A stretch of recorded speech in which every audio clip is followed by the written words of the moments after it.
বিসমিল্লাহির রহমানির রহিম। আসসালামু আলাইকুম ওয়া রাহমাতুল্লাহি ওয়া বারাকাতুহু। সো আজকে আমি ডেমনস্ট্রেট করব ঈদের নামাজ কিভাবে পড়তে হয়। আমরা অনেকেই হয়তো এই ভুলটা করে থাকি। সো ইনশাআল্লাহ আশা করি আজকের পর থেকে আমরা আর এই ভুলটা করব না। সো আমি আজকে আপনাদের সাথে শেয়ার করব যে কিভাবে ঈদের নামাজটা পড়তে হবে।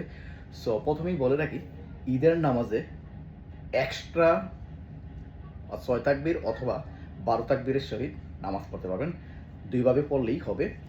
আহ, এটা হাদিসেও আছে যে ইদার ৬ তাকবীর অথবা ১২ তাকবীর। সো আমি এখন আপনাদেরকে দেখাবো কিভাবে ৬ তাকবীরের সাথে কিভাবে ঈদের নামাজটা আদায় করবেন। আর সচরাচর কিন্তু আমরা ৬ তাকবীরের সাথে নামাজটা পড়ে থাকি। সো প্রথমেই অবভিয়াসলি নিয়ত করবেন। নিয়ত করার পরে নিয়ত বাঁধবেন, আল্লাহু আকবার। নিয়ত বাঁধার পরে তারপরে সুবহানাকাল্লাহুম্মা ওয়া বিহামদিকা তাবারাকা ইসমুকা ওয়া তাআলা জাদ্দুকা ওয়া লা ইলাহা গায়রুকা, এটা পড়ার পরে ৩ তাকবীর দিতে হবে। আল্লাহু আকবার। ১ তাকবীর দেওয়ার পরে হাত কিন্তু একেবারে ছেড়ে দিবেন। তারপরে আল্লাহু আকবার। তারপরে আরেকবার আল্লাহু আকবার। ৩ তাকবীরের সময় বাঁধবেন। তারপরে আলহামদুলিল্লাহ পড়ে, তারপরে একটা সূরা পড়ে, তারপরে রুকুতে যাবেন। রুকুতে যাওয়ার পরে রুকুর পরে সেজদা, সেজদাতে যাওয়ার পরে তারপর আবার যখন উঠবেন তখন আবার আলহামদুলিল্লাহ পড়বেন, সূরা পড়বেন। তারপরে রুকুতে যাওয়ার আগে তখন ওই আরও ৩ তাকবীর এক্সট্রা দিতে হবে।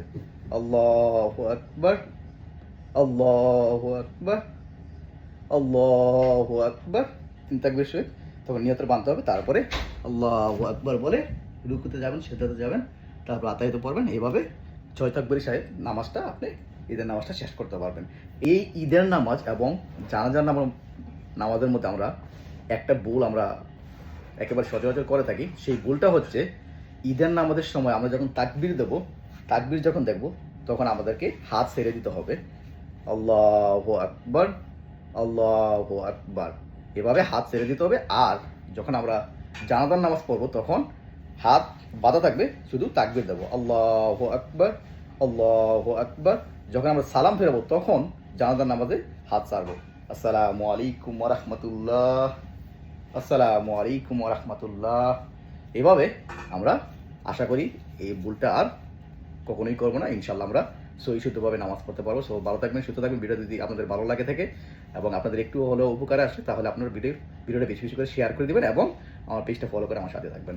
ভালো থাকুন। আল্লাহ হাফেজ। আসসালামু আলাইকুম। ঈদ মুবারক।